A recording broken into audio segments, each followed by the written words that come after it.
So today, I'm gonna try and turn an old leather belt into a custom engraved lanyard. I'm mostly gonna be working in the garage because leather is dangerous, and I will talk a little bit more about that later in the video. Let's jump right in. The tricky thing about this piece is that it's really gonna need to be exact. Like, I don't have a lot of wiggle room here for the camera to be off. Like, everything's gonna need to be perfectly aligned. And so because of that, I have actually made these little circles on the SVG to check the alignment before I start. So I'm gonna ignore the main design. I'm gonna ignore the main cut lines.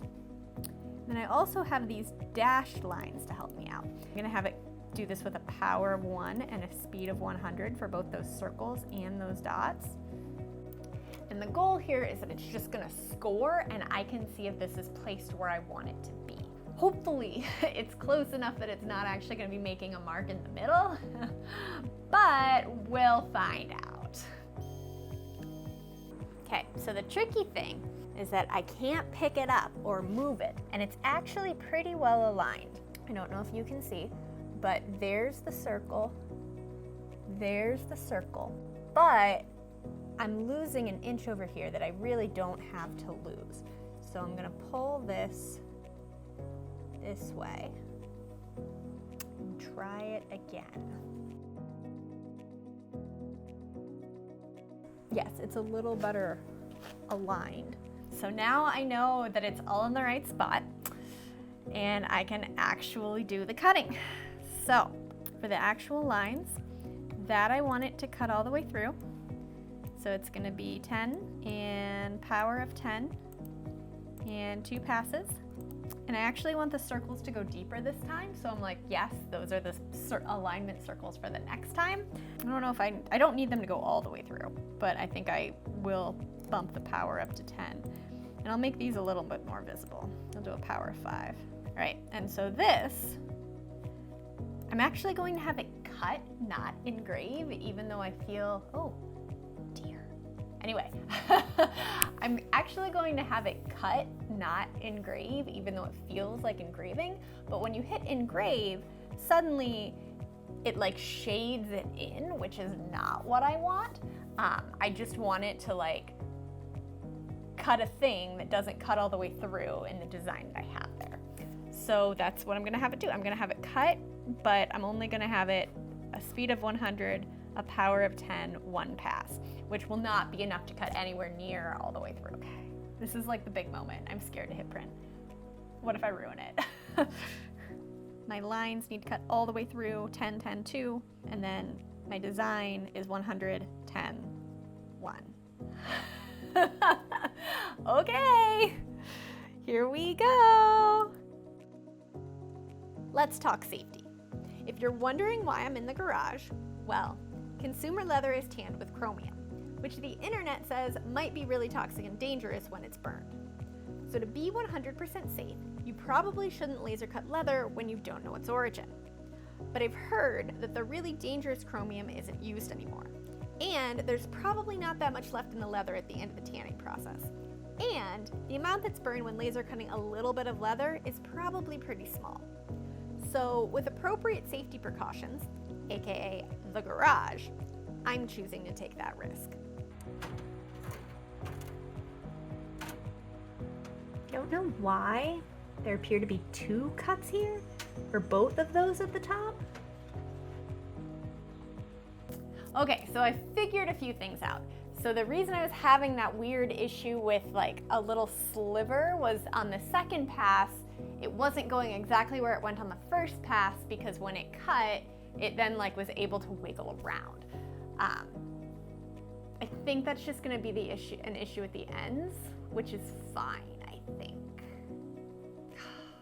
I'm also really frustrated because I didn't arrange this the right way. I needed to have turned it around 180 degrees and I forgot to do that, and now my cacti are gonna be upside down, and also there's gonna be a weird gap in the middle. There's nothing I can do about that other than feel kind of dumb that I didn't remember to do that. Also worth noting, it really does, or like the Glowforge app really does shrink your design. Like I have noticed this consistently, which is, I don't know, kind of annoying. I put a lot of time. Oh, I just turned it the wrong way. That's what happened.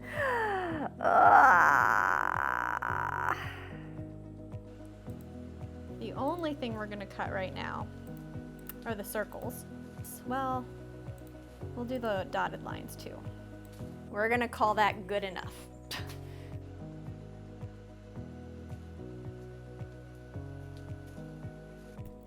Okay, so I think I accidentally engraved the circles, which actually is great because they're going to be much easier to see on the app if they're engraved.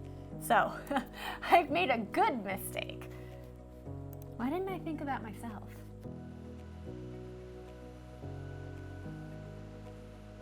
It needs to be moved up one more. If you select everything and then use the arrows to move, like your arrow keys on the keyboard, you can't accidentally move it left as well, if that makes sense.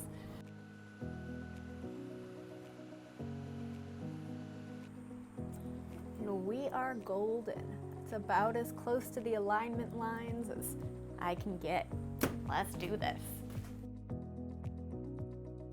Ooh, the alignment on this one is almost perfect. And so clearly the engraving makes a big difference. Wow.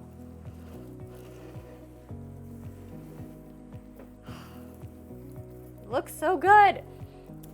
Until this, I'm still mad at myself. So I am cutting off this bottom part. A, because it needs to be cut off, but B, because I need to practice making rivets. Oh, I see. Okay, so you snap them together like that. I kind of just want to hammer it, but I don't think that's the right thing to do.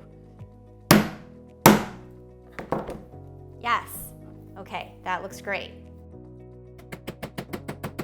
Yes, we're through. Yay. I appreciate that it's like right in the middle of this cactus.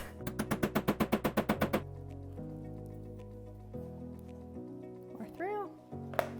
By the way, I'm just using like the pieces that came, or the punch thing that came in this kit.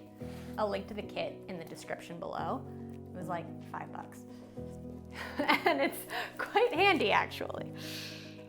Or at least it's good for people who don't know what they're doing. Came with great instructions. Unlike the Glowforge. And actually, as I slip this on, I'm remembering that this is silver, so maybe I should do a silver one, even though I think the silver's kind of ugly. Probably would have been smart of me to realize that beforehand and buy not silver lanyard holder things, but I did not realize that, so silver it'll be.